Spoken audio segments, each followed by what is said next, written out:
My sweetest Yyle. I bet it makes you happy to hear me say that. I haven't forgotten you.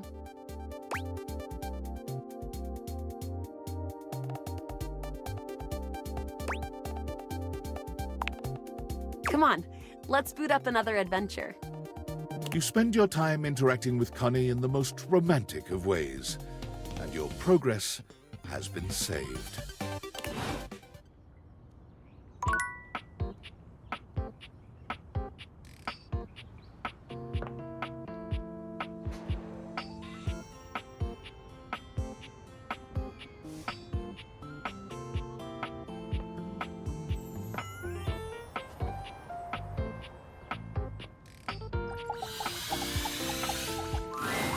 Well, I wagered so. They, being generous of sod and spirit, wagered you would find your courage. And so you have. Your medal mayhaps buys a chance to fight in comradeship once more. We, the Diogenes and I, are just about to begin our daily training. Should it please you, you will join us.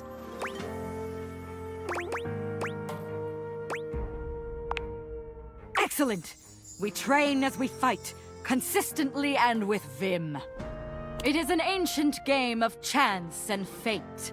As Titus explains, the Diogenes begin to move together, almost as if they'd choreographed this.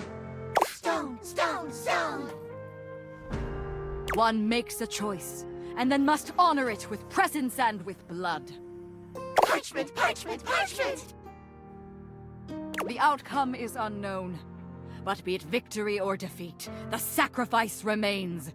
And the game, just as the battle, will rage in endless ecstasy for all time.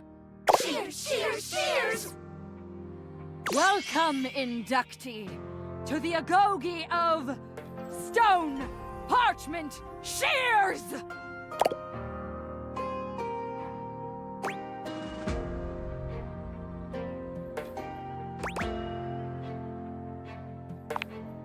Of course you are.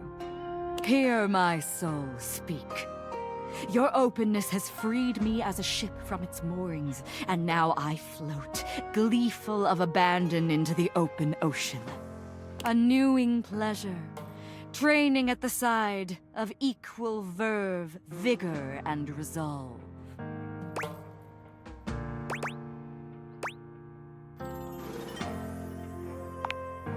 As you try to analyze what Titus may do, the Diogenes are moving through 3 different poses. They cluster into a group for stone, they form into an opening and closing V for shears, and they all flatten themselves to the ground for parchment. Let the battle begin! Unus, duo, tres, saggito! The Diogenes move into place just as you're calling out your own play.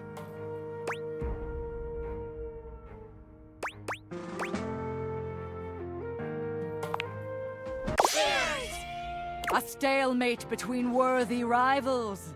Duel again! Unus, duo, tres, saggito! Parchment! Agony, anguish, affliction. These are but words. Unus, duo, tres, saggito! A stalemate between worthy rivals. Duel again! Unus, duo, tres, saggito!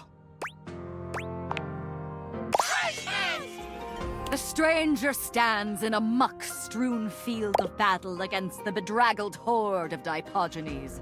Their breath heaves, and exhalations struggle through the dust and sweat-soaked air. They both know this final onslaught will determine their fate. Fight for freedom. Fight for nobility. Fight for honor! Unus, duo, tres, saggito! 'Twas well fought, stranger. 'Twas well fought. Now thou must see the truth beneath the game. Duty above all else. Take thy sacrifice and leave me be. I have seen enough loss for one day. Come, let you go and make thy mother blind. For such a sight will blind a general's eye. 1 hour's storm will drown the fragrant pods. What will whole months of tears from mother's eyes? Do not draw back, for we will mourn with thee. Oh, could our mourning ease thy misery? Rejoice! Rejoice! The chosen one has been summoned through combat! The gods claim their prize! All hail sacrifice! Victory! We must rest now, our newfound warrior. Come again, if thou wilt.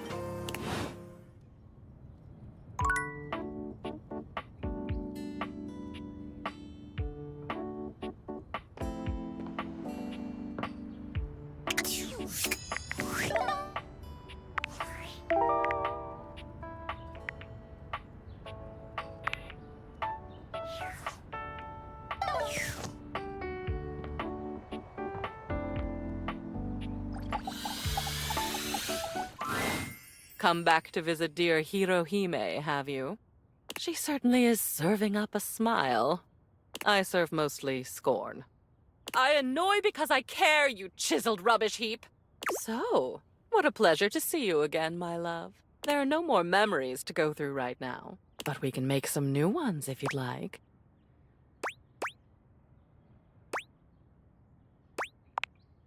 Realize me. Me. Really. You think that's safe? The embodiment of all your memories running around in the real world unchecked? Unmonitored? You're braver than I thought. Well, I'm not going to give you time to change your mind. I'm ready. Now.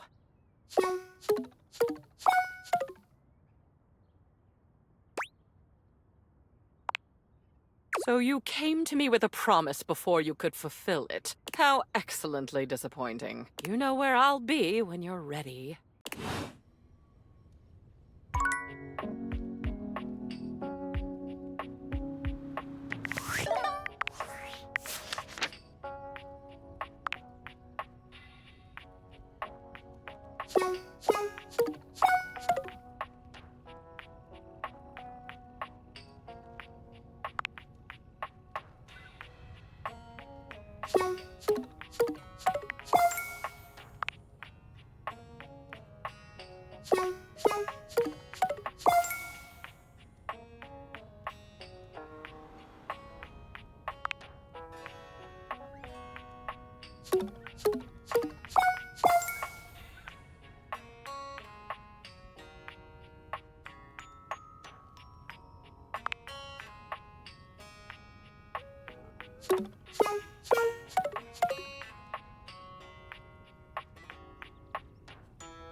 Why, hello there, Maestro.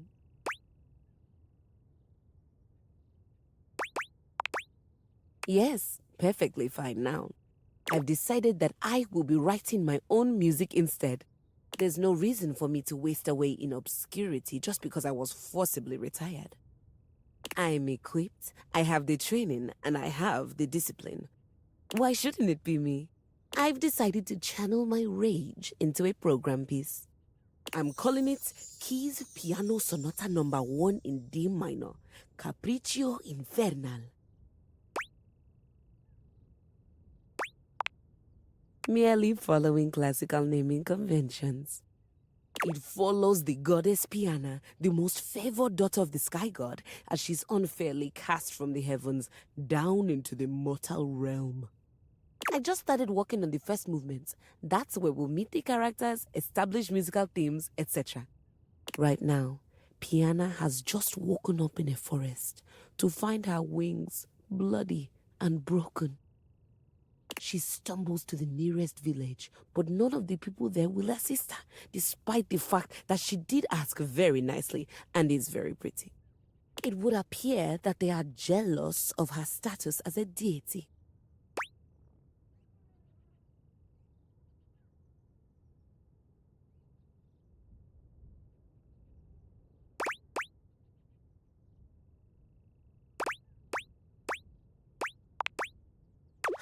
This would be program music. The themes and developments happen through the use of leitmotifs and tell a preconceived story. In contrast to absolute music, which is more abstract.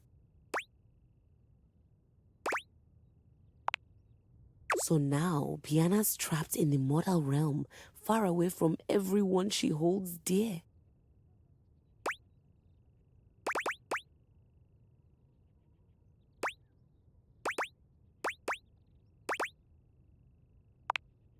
This all happens in the first part of the sonata, the exposition.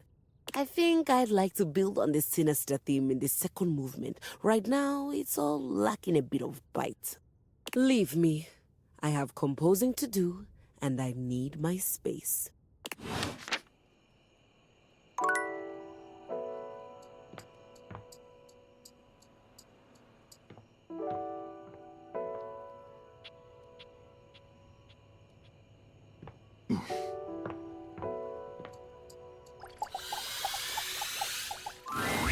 My strong warrior, you have returned to me.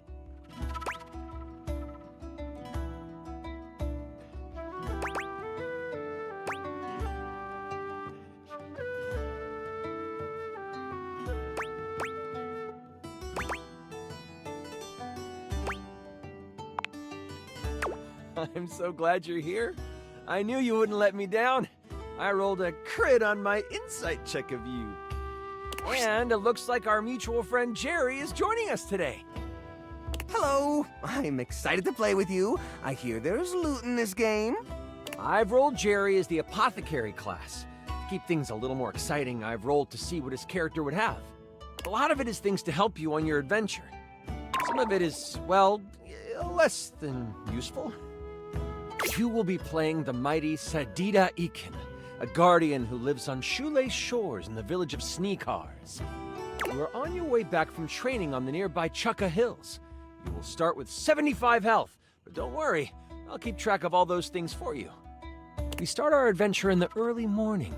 As you walk upon the grass path, thinking about your latest training and feeling the soreness in your muscles, your mind drifts to home. In particular, your mind drifts to that of your family. Tomorrow is your partner's birthday. You haven't decided what to do yet, but you know it has to be special. Maybe a cake or a seafood dinner. The smell of the salty air from the shore is refreshing, and you look out on the horizon. That's when something catches your eye. Something from the direction of Sneakars. Is that? It is! It's smoke! Black and billowing.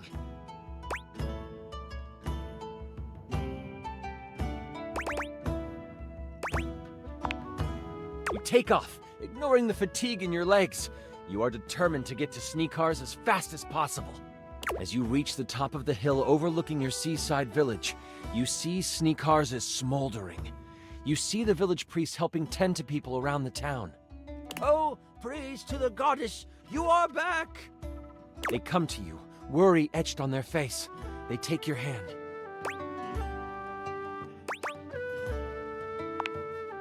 You have questions, but we shouldn't speak out here. We don't know who is around. Come, follow me! As you follow the priest to a makeshift shelter, you see the level of destruction. Your fellow villagers are hurt, and you start to make a mental tally of who you see. A few people cry as they realize their loved ones didn't survive whatever happened. Once inside the shelter, you realize your partner. We were attacked right before dawn. A few people were killed, but we were caught unaware. And I think they were looking for you. Oh, I didn't know I was traveling with a wanted person.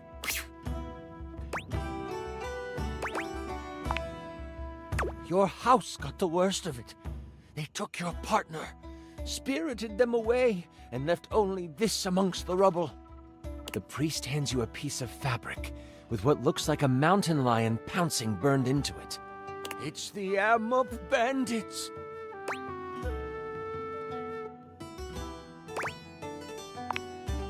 The Amup bandits are a rival band of scallywags who were once in constant battle with the village of Sneakars. Peace was hard fought, with you being the fiercest warrior and a large reason they surrendered. That was a decade ago, and you thought they had moved on. But it seems they never forgot about you.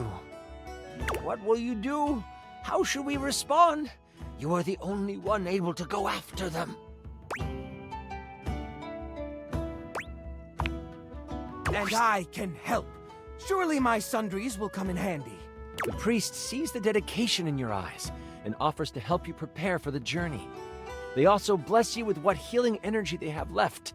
You gain 15 health. You decide to head off when night falls. During the day, you help your fellow villagers as you continue to think about your partner in the Amup. What is going through your mind?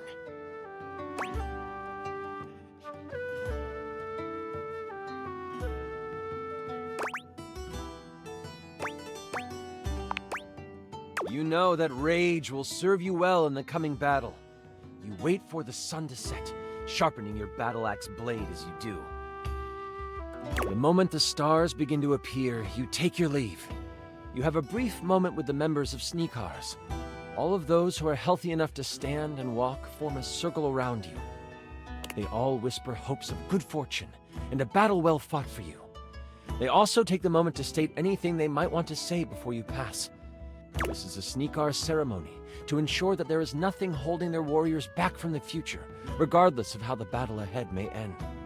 You bask in the moonlight and accept their desire for you to defeat those who attacked them. Setting off down the path that many say the Amup bandits used, you walk with your head high.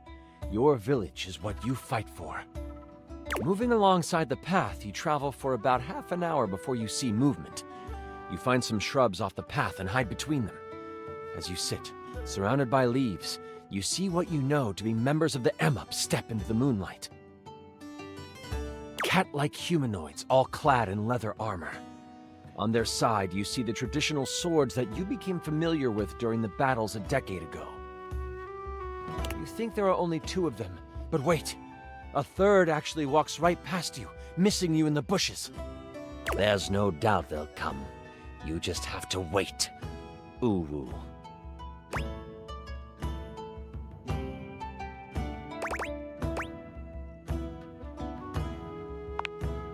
Don't let them fool you. The Amup are ruthless murderers. But you are lucky. These aren't the most vicious of their fighters. This is a band of scouts. You hear one of them say, "Well, let's do one more pass of the area, and then we can dip into the nip." Ooh.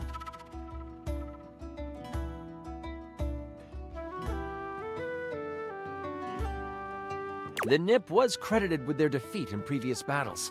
The fact that this scouting party seems to have some on them proves how much they underestimate you. This nip stuff sounds like it could give us an upper hand.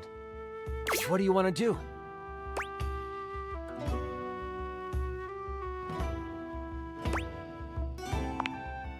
They circle the area one more time. This time, they are highly distracted. You can tell that Nip is on their minds. They walk past you again, only this time, they almost scurry back and huddle together. Ooh, this is the good stuff. Ooh. They partake. It doesn't take long for it to take hold of them. Their eyes get wide. One stares at the moon, mouth open and drooling. The other 2 produce a ball of yarn and begin to pass it back and forth as they roll around on the ground. This is your chance.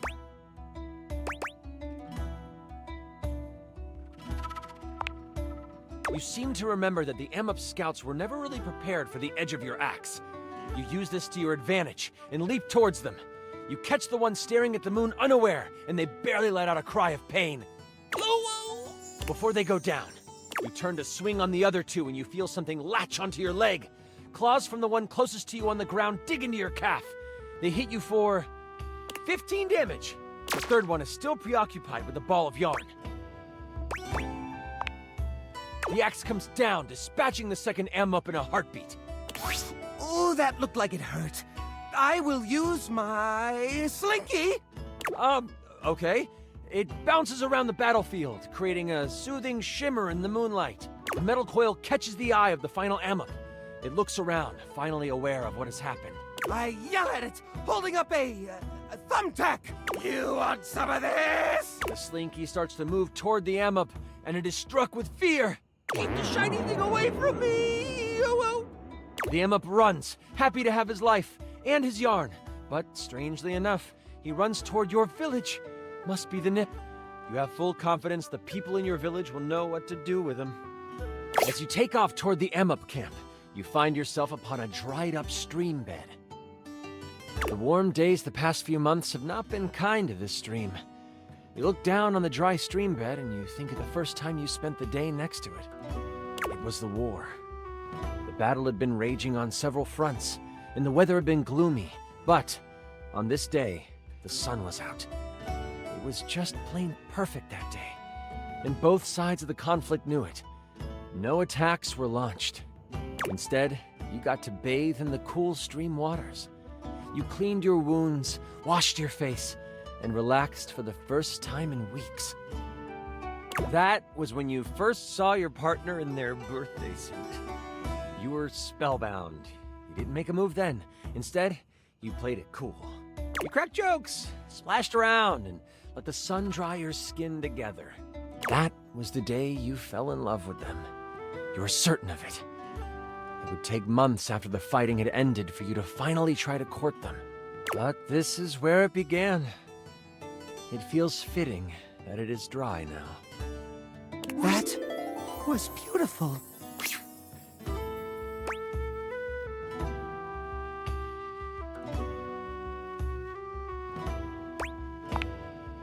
You notice the fatigue in your body, but you don't let it slow you down. You press on toward the camp. Wait! I scoop up some of the mud from the riverbed and create a mud mask. Just a moment to pamper yourself. Okay. Strike the mud mask sample from your inventory. How much do you heal for? Let's see. Oh, cheese and crackers. Only 5 HP. Sorry it isn't more. You find yourself at the edge of the M-up camp. They are out in full force. You scout the area to try to decide what to do. Lucky for you, not much has changed in the decades since you last stormed these wooden walls. This gives you a slight advantage. Still, they have numbers on their side.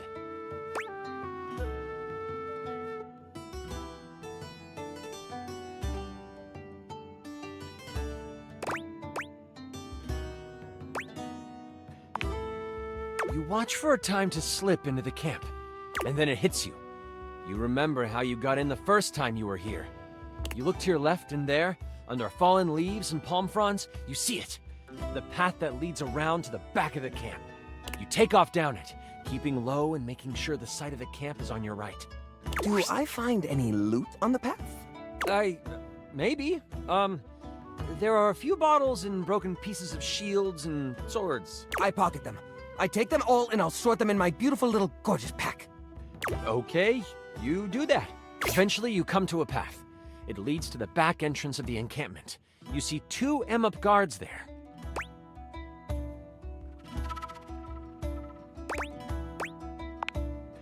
You notice that these 2 M-up look way more prepared than the scouts. They have bows and arrows, along with scimitars and a thicker armor. They know your potential. Looking at your abilities, you could either try to frighten them from their post using Battle Cry, or you could climb a nearby tree and perform the Reign of Terror attack. You find a nearby tree and you climb as high as you can.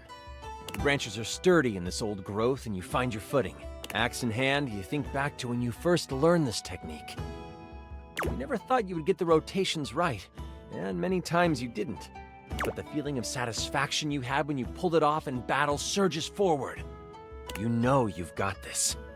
Turning your back to the guards, you stand on the thick branch. Then, you leap. You become a tornado of pain and destruction as you spiral through the air.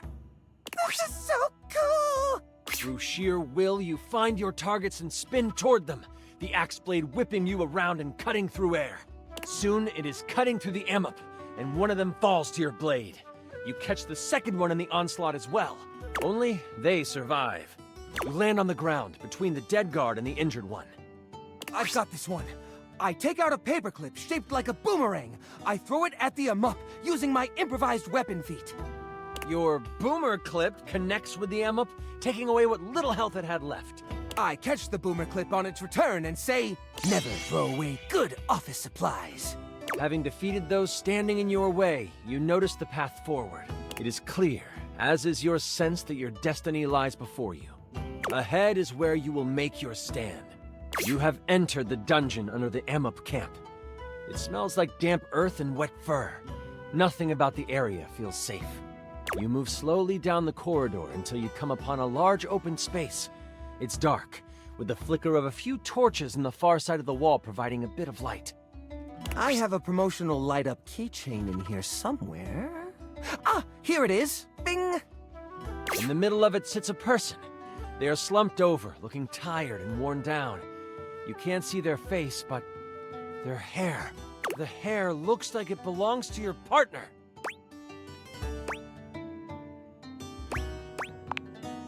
You run to them to find them asleep. They look so peaceful sleeping there. You try to wake them up. You give them a subtle shake, hoping to wake them gently. Their eyes open and see you. It takes a moment to register, but then a smile slides across their face. You came for me.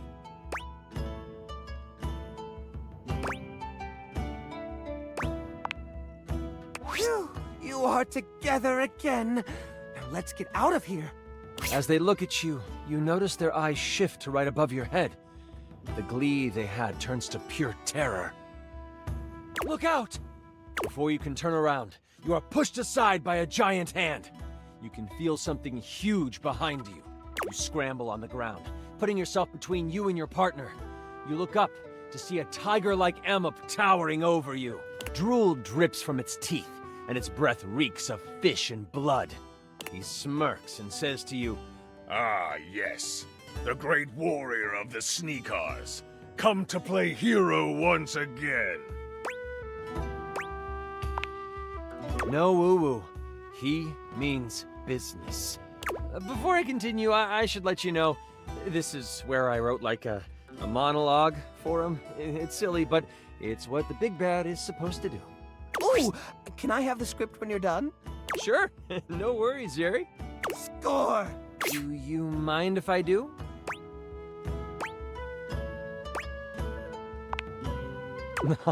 Thanks.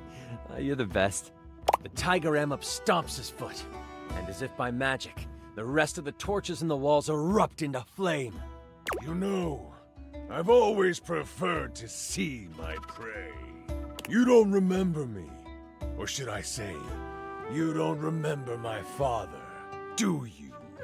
The confused look on your face tells him you don't.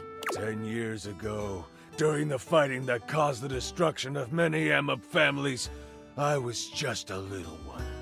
We thought our village to the south was safe. The one Amp settlement you and your kind left alone.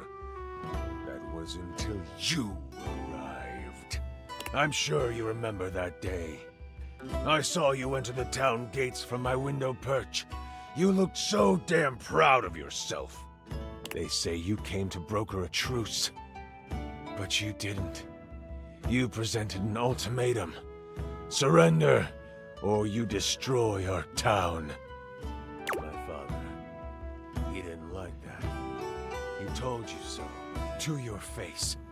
My father stood up to you, and I watched proudly. And instead of listening to reason, you know what you did? Do you remember what you did? You reached your hand out and patted him on the head, telling him it was okay. The way my father's body relaxed, and his tail flicked back and forth in an unexcused moment of enjoyment. Utterly embarrassing. You embarrassed him. You embarrassed us. The whole town saw what happened. And my father was ridiculed until the day he died. Well, until the day he does die.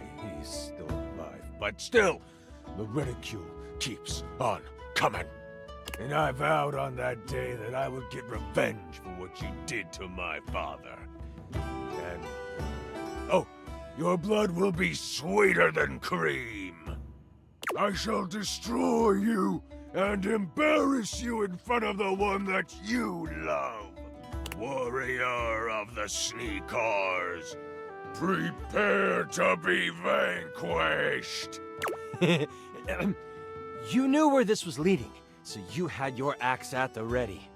What do you want to do?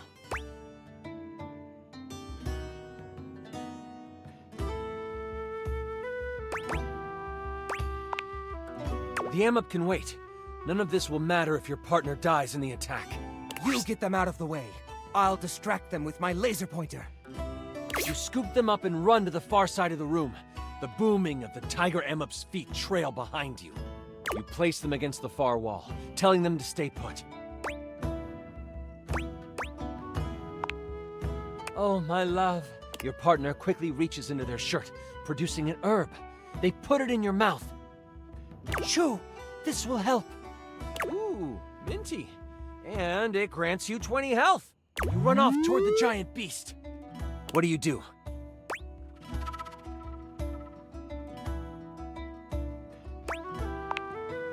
spring forward in the air, flying toward him. Your blade shines in the torchlight. Only this was expected. And the tiger Emup spins around and hits you with his massive tail. You go tumbling to the ground, sliding until you hit the wall. You take 15 damage. I have one more charge on my eraser, so I negate that damage again. That homebrew item might not be balanced well. I'll look into that later. You use the eraser, and it turns from a healthy pink to a used and old gray. It was worth the sacrifice. He's good, but you know you are better. Do you want to use your axe again, or switch up the tactic?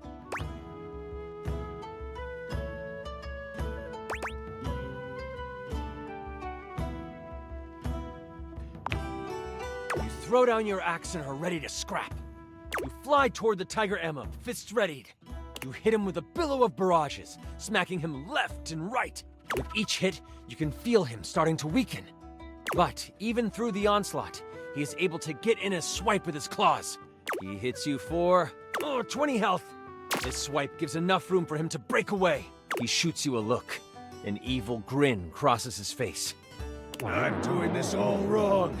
You are the one who should live, and your partner should die. And with the reflexes of, well, a cat, he pounces towards your partner. Quick! Think of something! I don't know what things I can throw at it! You can either throw your axe, use your ultimate one-a-day attack, or if you have any other ideas.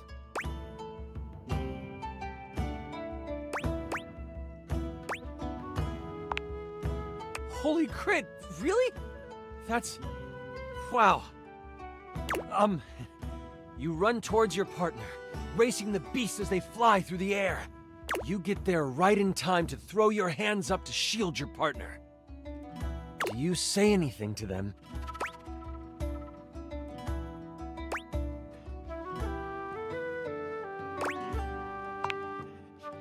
Wow.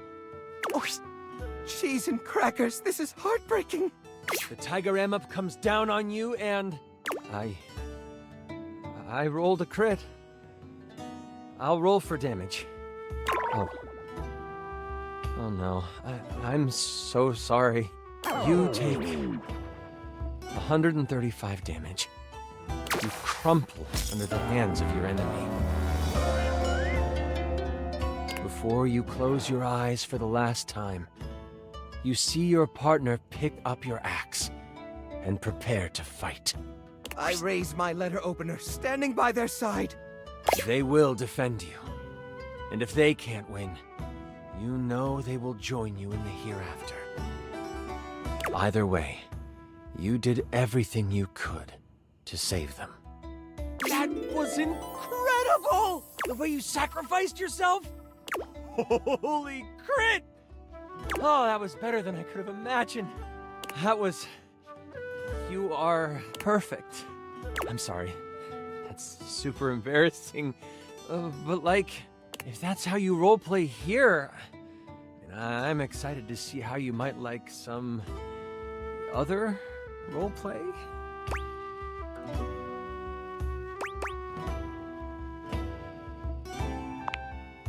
That is so totally fine with me. Listen, I appreciate you so much, and I would love to play with you again. And I'm so damn glad you sat down with me to do this. You're amazing. I need to wind down because that was intense. But please, please, please, come see me again soon.